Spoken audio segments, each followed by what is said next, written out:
வணக்கம் நிலை மன வாழ்க்கையில் தம்பதிகளிடையே பல பிரச்சனைகள் எழலாம். அதாவது மனதை புண்படியான சில நிகழ்வுகள் நிகழலாம். அப்படின்னு வரும்பொழுது துணை தவறு செய்துவிட்டது என்று வைத்துக்கொள்வோம். அதுபோல் நேரங்களில் மற்றவர் என்ன செய்ய வேண்டும் என்றால், அதை மற்ற துணை என்ன செய்யக்கூடாது, அதை பகிரங்கப்படுத்தக்கூடாது, அதை அவமானப்படுத்தக்கூடாது, துன்பப்படுத்தக்கூடாது, கொடுமைப்படுத்தக்கூடாது. இருவரில் ஒருவர் யார் தவறு செய்து விட்டார்கள் வைத்துக்கொள்வோம். அப்பொழுது மற்ற துணை என்ன செய்ய வேண்டும், அத்துணையினுடைய ரகசியத்தை, அந்த ரகத்தை நாம் பகிரங்கப்படுத்தவோ அவமானப்படுத்தவோ கூடாது. அது மட்டும் இல்லாமல் சிலர்கள் துன்பப்படுத்துகிறார்கள், துன்பப்படுத்தவும் கூடாது, கொடுமைப்படுத்தவும் கூடாது. அது மிக தவறான காரியம். அதாவது துணை என்ன செய்கின்றது, இதுபோல் நேரங்களில் பிரிந்து விடுகின்றது, நகர்ந்து விடுகின்றது, அந்த அருகாமையை விட்டு நகர்ந்து விடுகின்றது. காரணம், நான் புண்பட்டு விட்டேன், நான் மன உளைச்சல் இருக்கின்றேன், நான் புண்பட்டு விட்டேன், என்னை நான் விட்டேன் என்று அவர்கள் மன உளைச்சல் இருக்கிறார்கள். அப்படி இருக்கக்கூடாது. எந்த காரணத்திலும் நான் செய்யக்கூடாது. துணையை விட்டு நாம் இடம் விலை கொடுக்கக்கூடாது.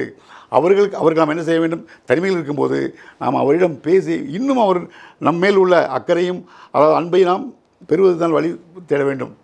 அதற்காக அதை விட்டுவிட்டு நான் புண்பட்டு விட்டேன், நான் நகர்ந்து வருகின்றேன், வேண்டாம் என்று இருவரும் பிரிந்திருப்பது நல்லதல்ல. எந்த காலகட்டத்திலும் நாம் தனிமை பிரிந்து போகக்கூடாது. நாம் தள்ளியிருப்போம், வேண்டாம், அப்படியெல்லாம் இருக்கவே கூடாது. இது என்னை ஒன்றும் செய்யாது, இது மனித இயல்பு தான், நடந்துவிட்டது, இனிமேல் நடக்காமல் பார்த்துக்கொள்ள வேண்டும். அப்படித்தான் அவர்கள் என்ன செய்ய வேண்டும், அதை துணையுடன் இருந்து அவருக்கு அதில் என்னென்ன பிரச்சனைகள் இருக்கின்றதோ அதை நான் தீர்ப்பு காணுவதற்கு நானும் வருகின்றேன், நானும் உங்களுக்கு உதவுகின்றேன், என்னுடைய சப்போர்ட்டும் உங்களுக்கு இருக்கின்றது என்று நாம் அதை சேர்ந்து செய்யும் பொழுது தான் துணை யோசிக்கும். ஆகா, நாம் இவ்வளவு தவறு செய்தும் துணை நம்மை வெறுக்கவில்லையே, நம்மை நல்வழிப்படுத்துறதுக்கு துணை விரும்புகின்றாள், முயற்சி செய்கின்றாள் என்று அவர் மனம் மாறிவிடும், அவர் மனம் யோசிக்கும். இதுதான் அவர்கள் கொடுக்கின்ற தண்டனை. அவர்கள் ரியலைஸ் பண்ண வேண்டும், உணர வேண்டும் தன்னுடைய தவறை. இவ்வாறு செய்யும் பொழுதுதான் அது உணர்றதுக்கு வழிவகுக்கும். அதை விட்டுவிட்டு நான் நகர்ந்து விட்டேன், என் புனிதம் போய்விட்டது, வேண்டாம் என்று ஒதுங்கி இருக்கவே கூடாது. ஒதுங்கி இருக்கவே மிக தவறானது. அதை ஒதுங்க இன்னும் அதிகமாகிக் கொண்டிருக்கும். அதை செய்யவே கூடாது. நாம் கூடவே இருந்து நாம் அதை செய்தோம் என்றால் அந்த அந்யோன்யம் இருக்கின்றதே, அது மிக சிறப்பாக இருக்கும். அதே நேரத்தில் துணை இதை தன்னுடைய துணையினுடைய பலகீனமை நினைத்து கொண்டு இதையே திருப்பி செய்கின்றான் வைத்துக்கொள்வோம். அப்பொழுது நாம் உஷாராகிவிட வேண்டும். அதற்கு நாம் வழிவகுக்கவே கூடாது.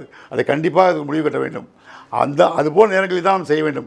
அதுவரை நாம் என்ன செய்யக்கூடாது, நாம் அவசரப்படக்கூடாது, நாம் முந்திவிடக்கூடாது. அதே நேரத்தில் துணையினுடைய பலகீனம் என்று எடுத்துக்கொண்டு நாம் திருப்பி அந்த காரியத்தை செய்து கொண்டு இருக்கவும் கூடாது. அதே நேரத்தில் நம்முடைய அன்பு காட்டும் பொழுது நாம் என்ன செய்கின்றோம், அதை மற்றவர்களை நாம் மிக குறைவாக மதிப்பிடுகின்றோம். அப்படி அல்ல, அவர்கள் விட்டுக் கொடுக்கின்றார்கள், அவர்கள் எவ்வளோ விட்டுக் கொடுக்கின்றார், தியாகம் பண்ணுகிறார்கள். அந்த தியாகத்தை நினைத்து நாம் அவர்களை போற்ற வேண்டும், அவர்களை மதிக்க வேண்டுமே ஒழிய அதற்காக நாம் அவர்களை என்ன செய்யக்கூடாது, பலகீனம் என்று நாம் அவர்களை அது கேலி கூத்தாக நினைக்கக்கூடாது. அவர்களை மதிக்காமல், சில பேர் சீண்டுவதில்லை, அவர்களை மதிப்பதில்லை, அப்படி இருக்கக்கூடாது. நாம் துணைக்கு சரியான நேரத்தில் சரியான மரியாதை கொடுக்க வேண்டும். இருவரும் சேர்ந்திருந்தோம் என்றால் இதுபோல் நிகழ்ச்சிகள் எல்லாம் அதை கனவு போல நகர்ந்துவிடும். மேற்கொண்டு வராமல் பார்த்துக்கொள்ளலாம். நாம் அப்படி இல்லாமல் துணை என்ன செய்கின்றது, தன்னுடைய பங்குக்கு அதை பெருசாக்கின்றது. எந்த விஷயத்தையும் சிறு விஷயங்களை தான் பெரிதாக்க முடியும், பெரிய விஷயங்களை நாம் பெரிதாக்க முடியாது. ஆக ஒரு விஷயம் நடந்துவிட்டது என்று வைத்துக்கொள்வோம், அதை அவர்கள் பேசிவிட்டார்கள். துணை தன்னுடைய பங்குக்கு தன்னுடைய பங்கையும் அதை அளிக்கின்றது.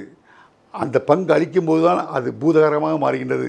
அப்படி பங்களிக்காமல் அதை அமைதி காத்தோம் என்றால் அந்த விஷயம் அதோட டைல்யூட் ஆகிவிடும். இப்படி தான் நாம் திருமண வாழ்க்கையில் நாம் சில இக்கட்டான சந்தர்ப்பங்களில் நாம் இதுபோல் யுக்திகளை கையாண்டோம் என்றால் அந்த வாழ்க்கை நிம்மதியாக இருக்கும், சிறப்பாக அமையும். நன்றி, வணக்கம்.